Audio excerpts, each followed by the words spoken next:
আসসালামু আলাইকুম সকলকে। সুতরাং আমরা খুবই আস্তে আস্তে সুন্দরভাবে একটা একটা করে সব শেষ করব। অধ্যায়ের নাম তো তোমরা দেখে ফেলছো, ক্লাসের আলোচ্য বিষয়। দেখো, ক্লাসের আলোচ্য বিষয়ে প্রথম আমরা বেসিক আলোচনা করব, ঠিক আছে? এরপরে দেখো আমরা কিছু মেডিকেল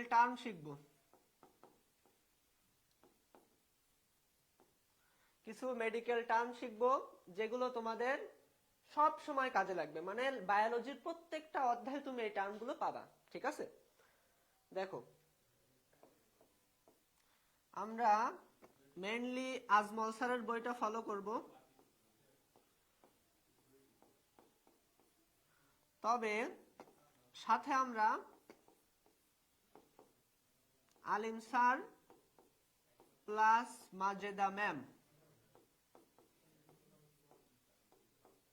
মাজেদা ম্যামের বইয়ের এমসিকিউ সহ আলিম স্যার, আজমল স্যার এবং মাজেদা ম্যাম এই তিনটা বইয়ের অতিরিক্ত তথ্য সাথে এমসিকিউ, ওকে, আমরা সলভ করব। তোমরা এমসিকিউর উত্তর দিতে পারবা আশা করি। ওয়ালাইকুম আসসালাম আদিল। আশা করি তোমরা সবকটা এমসিকিউ এর উত্তর দিতে পারবা আমার ক্লাস নেওয়া শেষে। সো সবাই সাথে থাকো।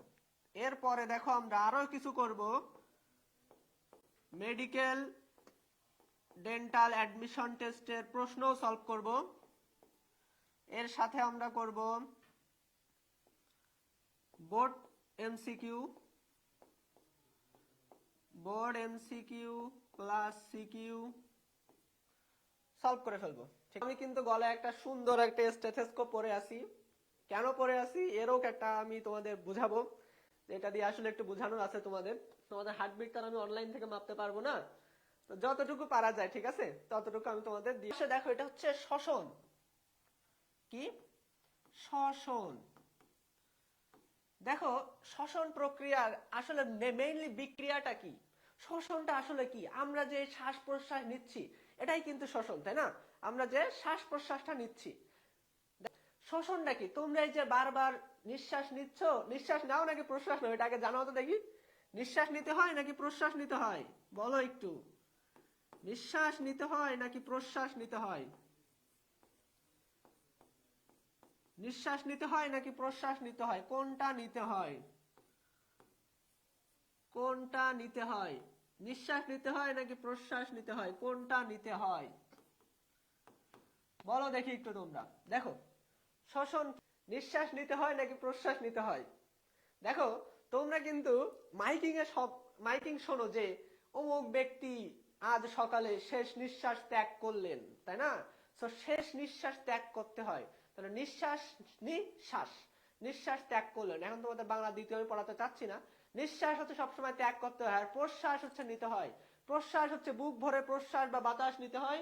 নিঃশ্বাসটা কি? আমরা যে এই যে অক্সিজেন নিচ্ছি আর কার্বন ডাই অক্সাইড ত্যাগ করতেছি, এটাই হচ্ছে শ্বসন। অক্সিজেন নেয়া কার্বন ডাই অক্সাইড ছাড়া আপাতত ভাষায় আমি তোমাদের সুন্দর সংজ্ঞা লিখে দেবো, যে কোন সংজ্ঞা যদি তুমি বোর্ড এমসিকিউতে লেখো বা বোর্ডের খাতায় লেখো, তাহলে স্যাররা কখন বেশি নাম্বার দিবে সেটা আমি তোমাদেরকে বলবো। তার আগে একটু দেখে নাও যে শ্বসনের মেইনলি যে বিক্রিয়া, আমরা যদি একটু ভালো করে বলতে চাই, যে আমাদের যে জটিল খাদ্যবস্তু, ধরো আমরা এটা নিলাম C6H12O6, এটা কি বলতো দেখি? এর সাথে যদি আমরা অক্সিজেনের সাহায্যে জারণ করব, শোনো, অক্সিজেনের সাহায্যে যদি বিক্রিয়া দাও তাহলে সেটা হবে জারণ। অক্সিজেনের সাথে বিক্রিয়া দিলে সেটাকে আমরা কি বলবো? জারণ। তাহলে অক্সিজেনের সাহায্যে জারণ করে আমরা কি পাবো? শক্তি পাবো। আর উপজাত হিসেবে কার্বন ডাই অক্সাইড আর পানি পাবো। ব্যাপারটা বুঝছো? সুন্দর করে বোঝো। তাহলে শ্বসনের আসল সংজ্ঞাটা আমি এখন দিচ্ছি। গ্লুকোজ হচ্ছে এইটা। আমরা জটিল খাদ্যবস্তু এক প্রকার ধরে নিলাম, ঠিক আছে? তাহলে যে শারীরবৃত্তীয় প্রক্রিয়া, দেখো সুন্দর একটা হ্যাক শিখে নাও। যদি কখনো সংজ্ঞা চাই, বায়োলজির সংজ্ঞা যদি তোমার মনে না থাকে, যদি সেটা কোনো প্রক্রিয়া হয়ে থাকে, তোমরা এইটা দিয়ে শুরু করবা। যে শারীরবৃত্তীয় প্রক্রিয়ায় বা হচ্ছে যে জৈব রাসায়নিক প্রক্রিয়ায়, এই দুইটা কথা একটু লিখে নাও। যে শারীরবৃত্তীয় প্রক্রিয়া মানে শরীরের ভিতরে যে প্রক্রিয়া, তাহলে একটা কি বললাম? শারীরবৃত্তীয় প্রক্রিয়া। শারীরবৃত্তীয় বা জৈব রাসায়নিক, জৈব রাসায়নিক। ব্যাপারটা বুঝছো?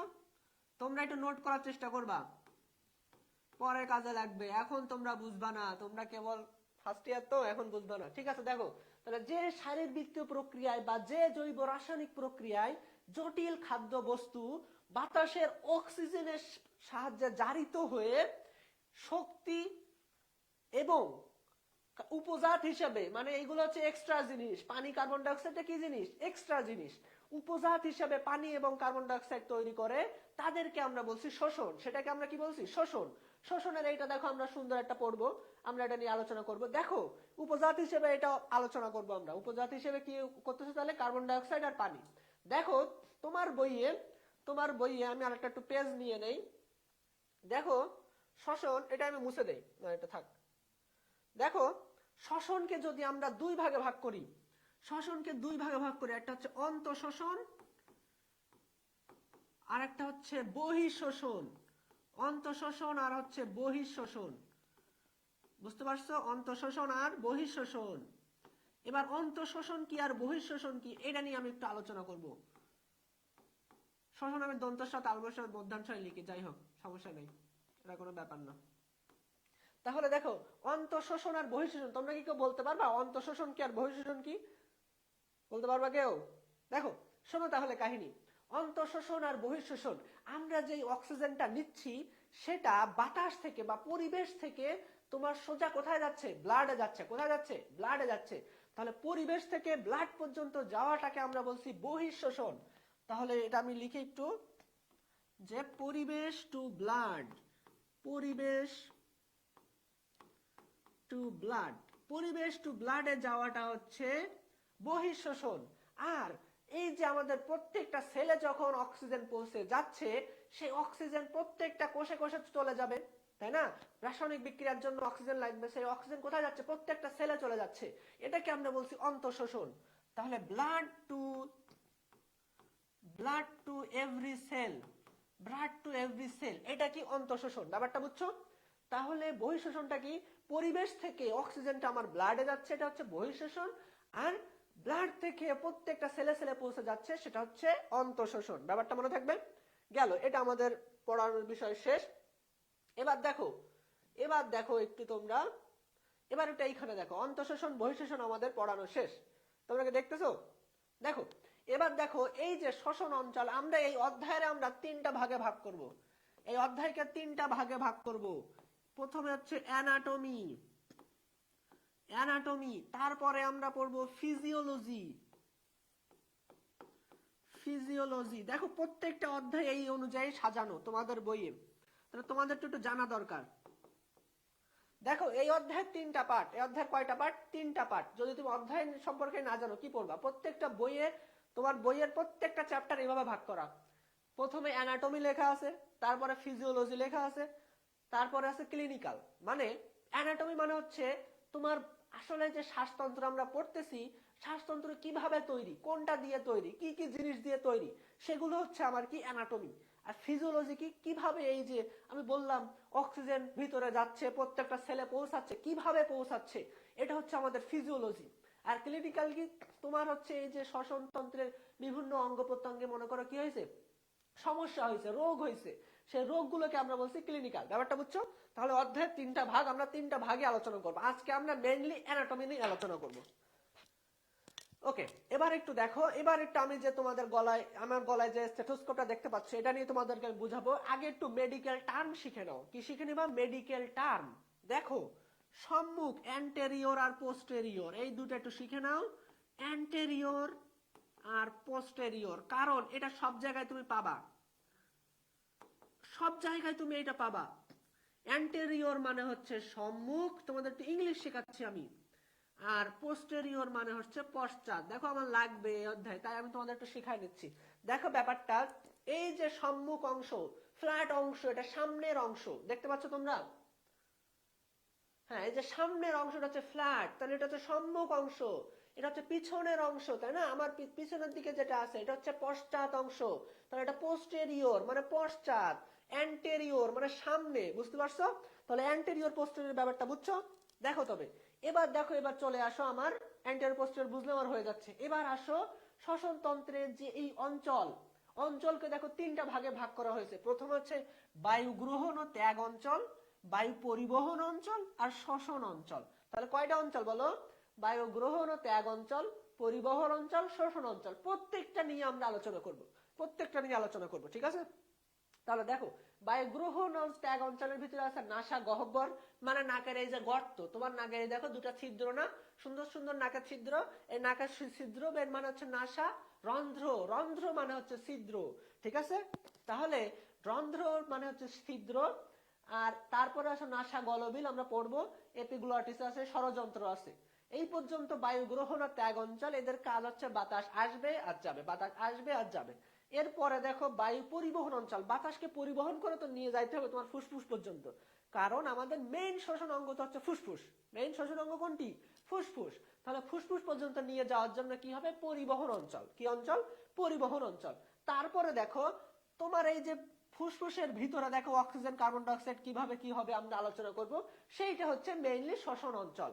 তাহলে তোমরা একটু কমেন্ট করে জানাও বাচ্চারা যে শ্বসন তন্ত্রকে আমরা কয় ভাগে ভাগ করছি বলো? শ্বসন তন্ত্রকে আমরা দুই ভাগে ভাগ করছি, কিন্তু অন্তঃশ্বসন আর বহিঃশ্বসন। আর যদি অ্যানাটমির দিক থেকে আলোচনা করি তাহলে কিন্তু আমাদের কি কি? বায়ু গ্রহণ ও ত্যাগ অঞ্চল, বায়ু পরিবহন অঞ্চল আর শ্বসন অঞ্চল। ব্যাপারটা কি ক্লিয়ার? এ পর্যন্ত কি ক্লিয়ার? এবার দেখো পরের স্লাইডে আমরা চলে যাই। সম্মুখ নাসারন্ধ্র, সম্মুখ মানে সামনের, তাহলে বলো এর ইংরেজি কি হবে? অ্যান্টেরিয়র। দেখো তোমাদের কিন্তু পরীক্ষায় ইংরেজি দিবে অ্যান্টেরিয়র নস্ট্রেলস, অ্যান্টেরিয়র নস্ট্রেলস মানে সম্মুখ নাসারন্ধ্র। প্রথমে কি বলবা? সম্মুখ নাসারন্ধ্র। তাহলে অ্যান্টেরিয়র নস্ট্রেলস মানে কি? সম্মুখ নাসারন্ধ্র, নাকের এই যে ছিদ্রটাই হচ্ছে নাসারন্ধ্র। দেখো দুই ছিদ্রের মাঝখানে একটা ব্যবধায়ক অংশ আছে, এটাকে বলছি আমরা সেপ্টাম। সেপ্টাম মানে হচ্ছে পর্দা, সেপ্টাম মানে হচ্ছে পর্দা, ঠিক আছে? তাহলে নেজাল সেপ্টাম মানে কি হবে বলো একটু বাচ্চারা? নেজাল সেপ্টাম মানে হচ্ছে নাকে নাসা ব্যবধায়ক পর্দা। তোমাদের কাছে আমার একটা প্রশ্ন থাকবে, দুই নাককে ভাগ করেছে কোন অস্থি? তোমরা একটু কমেন্ট করে জানাতে পারবা কেউ যে দুই নাককে ভাগ করেছে কোন অস্থি? নাসা ব্যবধায়ক পর্দা, নাসা ব্যবধায়ক পর্দা, ঠিক আছে? বা নেজাল সেপ্টাম, মনে থাকবে? তোমরা একটু কমেন্ট করে জানাও যে দুই নাককে ভাগ করেছে কোন অস্থি?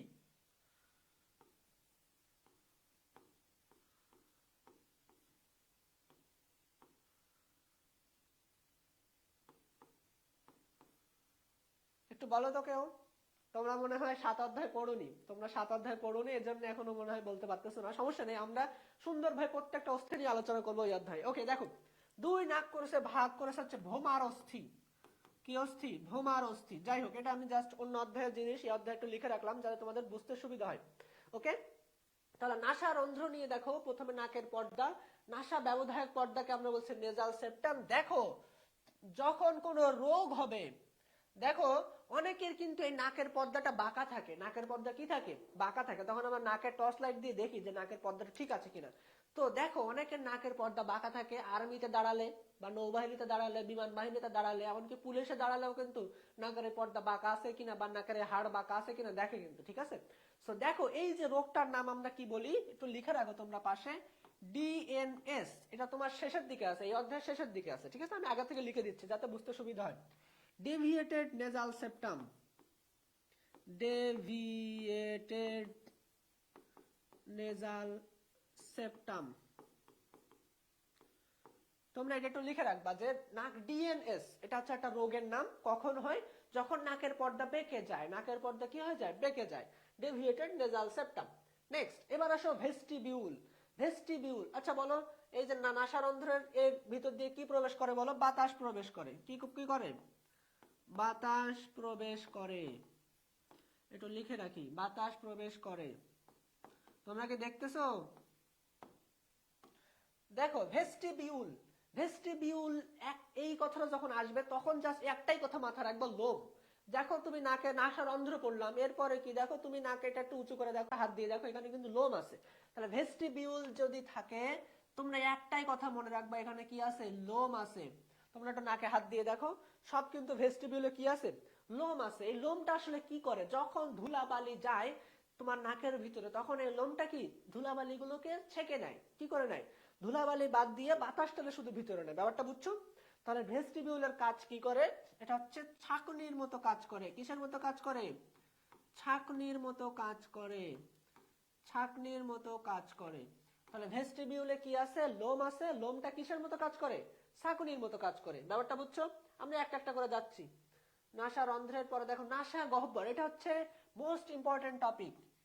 Most important. মোস্ট ইম্পর্টেন্ট কেন বলছি একটু পরেই তোমরা বুঝতে পারবা যে কেন আমি এটাকে মোস্ট ইম্পর্টেন্ট টপিক বললাম। দেখো এবার আসো তোমার নাসা গহ্বর। গহ্বর ইংরেজি কি বলো? দাঁতে তোমাদের কি হয়? দাঁতে কি হয় তোমাদের? বলো। ক্যাভিটি হয়। দাঁতে কি হয়? ক্যাভিটি হয়। তাহলে নাসা গহ্বরের ইংরেজি কি হবে? একটু ইংরেজি কিন্তু পরীক্ষায় পড়ে। Nasal cavity. Nasal cavity. Nasal cavity. তাহলে নাসা গহ্বরের ইংরেজি কি হবে? Nasal cavity. নেজাল ক্যাভিটি নিয়ে আমার কথাবার্তা আছে, তাহলে তোমরা একটু দেখে দাঁতে কি হয়? ক্যাভিটি হয়। সেই ক্যাভিটি মনে করো গর্ত, তাহলে নেজাল ক্যাভিটি মানে নাসা গহ্বর। মনে থাকবে? এইখানে দেখো সিলিয়া যুক্ত কিছু কোষ পাওয়া যায়। আমি যেটা লিখে দিচ্ছি সেটাই লিখে নাও তোমরা। সিলিয়া যুক্ত মিউকাস কোষ। সিলিয়া যুক্ত মিউকাস। মিউকাস কোষ। এখানেও কিন্তু লোম। এই যে সিলিয়া মানে হচ্ছে লোম। সিলিয়া যেখানে দেখবা সেখানে লোম পাওয়া যাবে। সিলিয়া যেখানে দেখবা সেখানে কি পাওয়া যাবে? লোম পাওয়া যাবে। তাহলে আমি বলতেছি নেজাল ক্যাভিটিতে সিলিয়া যুক্ত মিউকাস।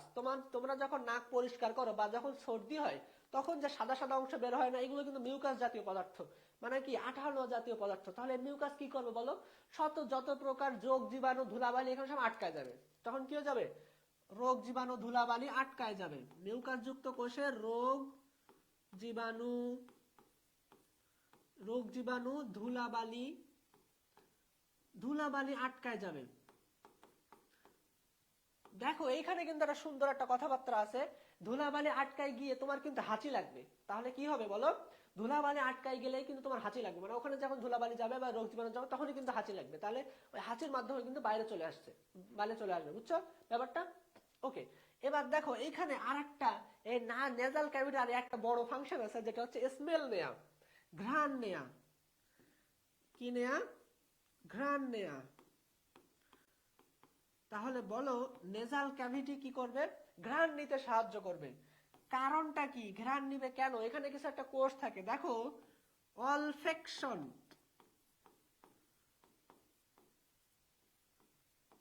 দেখো অলফেকশন মানে হচ্ছে ঘ্রাণ নেয়া। তাহলে ঘ্রাণ নেয়ার ইংরেজি কি বলো? অলফেকশন। ইংরেজি না, আসলে এটা হচ্ছে মেডিকেল টার্ম। অলফেকশন মানে হচ্ছে ঘ্রাণ। আচ্ছা তোমরা কি কেউ আমাকে বলতে পারবা যে ক্রেনিয়াল নার্ভ কয়টা? ক্রেনিয়াল নার্ভ কয়টা কি তোমরা জানো? কেউ জানো? স্নায়ু কয়টা? স্নায়ু কয়টা আছে বলো?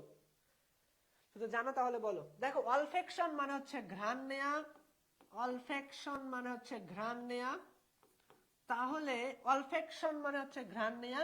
তাহলে যেহেতু আমাদের এই নেজাল ক্যাভিটিতে অলফেক্টরি কোষ থাকবে, এর কারণেই কিন্তু আমরা ঘ্রাণ নিতে পারবো। সো ঘ্রাণ নিতে পারবো কেন? কারণ এই যে অলফেক্টরি সেল আছে। অলফেক্টরি সেল মানে হচ্ছে ঘ্রাণ নিতে পারবে। তাহলে বলো নেজাল ক্যাভিটিতে কি কি থাকবে? সিলিয়া যুক্ত মিউকাস কোষ থাকবে। আর কি থাকবে? এটা হচ্ছে রোগ জীবাণু ধুলাবালিকে কি করবে? আটকে রাখবে। আর কি হবে? ঘ্রাণ নিতে তোমাকে সাহায্য করবে। দেখো এবার তোমার প্রশ্নগুলো একটু দেখো। এই প্রশ্নটা তোমরা একটু উত্তর দাও। শ্বসন তন্ত্রের কোন অংশে অলফ্যাক্টরি কোষ থাকে? শ্বসন তন্ত্রের কোন অংশে অলফ্যাক্টরি কোষ থাকে? এটা হচ্ছে সিলেট বোর্ড। LHET সিলেট বোর্ডে পড়ছে। তোমরা একটু অলফ্যাক্টরি কোষ নিয়ে কিন্তু আলোচনা করলাম আমি অনেকক্ষণ ধরে, যে নাসা গহ্বর বা নেজাল ক্যাভিটিতে কিন্তু অলফ্যাক্টরি কোষ থাকে, যার কারণে তুমি ঘ্রাণ নিতে পারো। তাহলে অলফ্যাক্টরি কোষ থাকবে কোথায়? এই যে দেখো ঘ্রাণ নিতে পারবা নাসা গহ্বরে অলফ্যাক্টরি কোষ থাকবে। বুঝছো? এর পরের প্রশ্ন দেখো, নাসা গহ্বরের প্রাচীরে থাকে কি? এটা কিন্তু আজমল স্যারের বইয়ের অনুশীলনের প্রশ্ন। এটা কিন্তু অনুশীলনের প্রশ্ন। দেখো অনুশীলনের প্রশ্ন কিন্তু তোমার সলভ করতে হবে। নাসা গহ্বরের প্রাচীরে কোন কোষ থাকে? অলফ্যাক্টরি কোষ থাকে, অ্যালভিওলাসের সেপ্টাল কোষ থাকে, সিলিয়া যুক্ত মিউকাস কোষ থাকে। অলফ্যাক্টরি কোষ কিন্তু থাকবে, আর কি থাকবে? সিলিয়া যুক্ত মিউকাস ক্ষরণকারী কোষ থাকবে। এই দুইটা কোষই থাকবে। অ্যালভিওলাসের কোষ কিন্তু এখানে থাকবে না। ব্যাপারটা বুঝছো? তাহলে উত্তর কি? 1 ও 3। উত্তর কি? 1 ও 3 হচ্ছে উত্তর। বুঝছো ব্যাপারটা?